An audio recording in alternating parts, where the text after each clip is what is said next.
இந்த பீனட் சட்னி பண்ணுறது ரொம்ப ஈஸி, ஆனால் டேஸ்ட் வந்து சூப்பராக இருக்கும். கண்டிப்பாக ட்ரை பண்ணி பாருங்கள். ஒரு பாத்திரம் வச்சுட்டு 1 ஸ்பூன் அளவுக்கு எண்ணெய் சேர்த்துக்கோங்க. இதில் வந்து 1/2 ஸ்பூன் அளவுக்கு சீரகம், ஒரு 4-5 பூண்டு பல் இதையும் சேர்த்துட்டு ஒரு 2 நிமிஷம் மட்டும் வறுத்து எடுத்துக்கலாம்.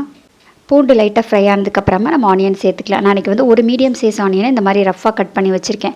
அதையும் உள்ளாடி சேர்த்துட்டு இதுக்கு தேவையான அளவுக்கு உப்பு சேர்த்துட்டு ஒரு 2 நிமிஷம் மட்டும் வறுத்து எடுத்துக்கோங்க. ஆனியனோட கலர் மாறணும்னு அவசியம் இல்லை. அதுக்கப்புறமா காரத்துக்கு ஏற்ற மாதிரி வரமிளகா சேர்த்துக்கோங்க. நான் 2 சேர்த்துருக்கேன். இது கூடவே சின்ன துண்டு புளியே சேர்த்துட்டு லைட்டாக வறுத்துட்டு அப்படியே ஸ்டவ் ஆஃப் பண்ணிடுங்க. கொஞ்சமாக கருவேப்பிலையும் சேர்த்துக்கலாம். இப்போ இதெல்லாம் நல்லா ஆற விட்டுட்டு ஒரு மிக்சர் ஜாரில் மாற்றிக்கோங்க. நான் இன்றைக்கி வந்து 1/2 கப் அளவுக்கு வறுத்த வேர்க்கடலை எடுத்திருக்கேன். அதையும் மிக்சர் ஜாரில் மாற்றிட்டு தேவையான அளவுக்கு தண்ணி சேர்த்துட்டு இதை கொஞ்சம் நல்லா நைஸாக அரைச்சி எடுத்துகிட்டு ஒரு பவுலில் மாற்றிக்கோங்க. இந்த சட்னிக்கு தேவையான அளவுக்கு தண்ணியும் சேர்த்துட்டு இதை மிக்ஸ் பண்ணி எடுத்து வச்சுக்கோங்க. இந்த அளவுக்கு இருந்துச்சு அப்படின்னா டேஸ்ட் நல்லாயிருக்கும்.